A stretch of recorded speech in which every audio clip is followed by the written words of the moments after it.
कुरु कुरु महाभारत में वर्णित कुरु वंश के प्रथम पुरुष कहे जाते हैं। वे बड़े प्रतापी और तेजस्वी राजा थे। उन्हीं के नाम पर कुरु वंश की शाखाएं निकली और विकसित हुई। एक से एक प्रतापी और तेजस्वी वीर कुरु के वंश में पैदा हुए। पांडवों और कौरवों ने भी कुरु वंश में ही जन्म लिया था। विश्व प्रसिद्ध महाभारत का युद्ध भी कुरुवंशियों में ही लड़ा गया। जन्म हिंदू धार्मिक ग्रंथ महाभारत के अनुसार हस्तिनापुर में एक प्रतापी राजा था जिसका नाम संवरण था। संवरण वेदों को मानने वाला और सूर्यदेव का उपासक था। वह जब तक सूर्यदेव की उपासना नहीं कर लेता था, जल का एक बूंद भी कंठ के नीचे नहीं उतारता था। एक दिन संवरण हिम पर्वत पर हाथ में धनुष बाण लेकर आखेट के लिए भ्रमण कर रहा था। तभी उसे एक अत्यंत सुंदर युवती दिखाई दी। वह युवती इतनी सुंदर थी कि संवरण उस पर आसक्त हो गया। वह उसके पास जाकर बोला, तनवंगी, तुम कौन हो?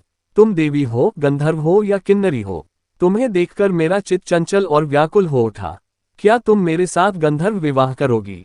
मैं सम्राट हूँ, तुम्हें हर तरह से सुखी रखूंगा। युवती ने संवरण को बताया कि वह सूर्य की छोटी पुत्री ताप्ती है।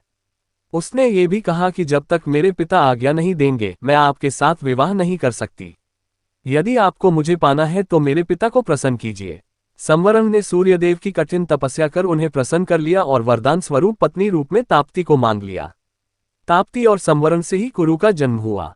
कुरु महाजनपद राजा कुरु के नाम से ही कुरु महाजनपद का नाम प्रसिद्ध हुआ, जो प्राचीन भारत के 16 महाजनपदों में से एक था। इसका क्षेत्र आधुनिक हरियाणा कुरुक्षेत्र के इर्द गिर्द था। इसकी राजधानी संभवतः हस्तिनापुर या इंद्रप्रस्थ थी।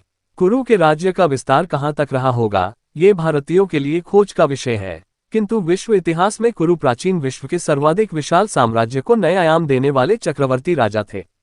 उन्होंने ईरान में मेर साम्राज्य को अपने ही ससुर अस्त्यागस से हस्तांतरित करते हुए इस साम्राज्य का नया नाम अजमीर साम्राज्य रखा था। इस साम्राज्य की सीमाएं भारत से मिस्र, लीबिया और ग्रीक तक विस्तृत थीं। वंश परंपरा कौरव चंद्रवंशी थे। वे अपने आदिपुरुष के रूप में चंद्रमा को मानते थे। इनके आराध्य शिव और गुरु शुक्राचार्य थे। पुराणों के अनुसार ब्रह्मा से अत्रि, अत्रि से चंद्रमा, चंद्रमा से बुध और बुध से इलानंदन पुरुरवा का जन्म हुआ।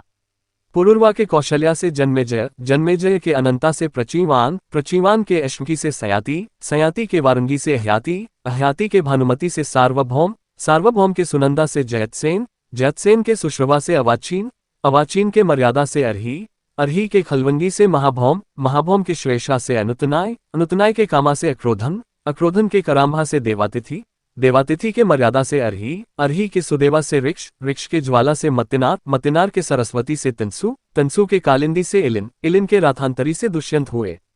दुष्यंत के शकुंतला से भरत हुए, भरत के सुनंदा से भमन्यु, भमन्यु के विजय से सुहोत्र, सुहोत्र के सुवर्णा से हस्ती, हस्ती के यशोधरा से विकुठन, विकुठन के सुदेवा से अजमीर, अजमीर से संवरण हुए, संवरण के ताप्ती से कुरु हुए, जिनके नाम से ये वंश कुरु वंश कहलाया।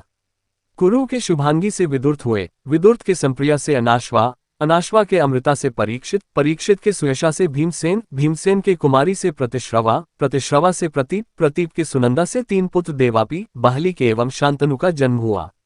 देवापी किशोरावस्था में ही सन्यासी हो गए एवं बाहलिक युवावस्था में अपने राज्य की सीमाओं को बढ़ाने में लग गए। इसलिए सबसे छोटे पुत्र शांतनु को गद्दी मिली। शांतनु के गंगा से देवव्रत हुए, जो आगे चलकर भीष्म के नाम से प्रसिद्ध हुए। भीष्म का वंश आगे नहीं बढ़ा क्योंकि उन्होंने आजीवन ब्रह्मचारी रहने की प्रतिज्ञा की थी। शांतनु की दूसरी पत्नी सत्यवती से चित्रांगद और विचित्रवीर्य हुए, लेकिन इनका वंश भी आगे नहीं चल सका। इस तरह कुरु की यह शाखा डूब गई, लेकिन दूसरी शाखाओं ने मगध पर राज किया और तीसरी शाखा ने ईरान पर।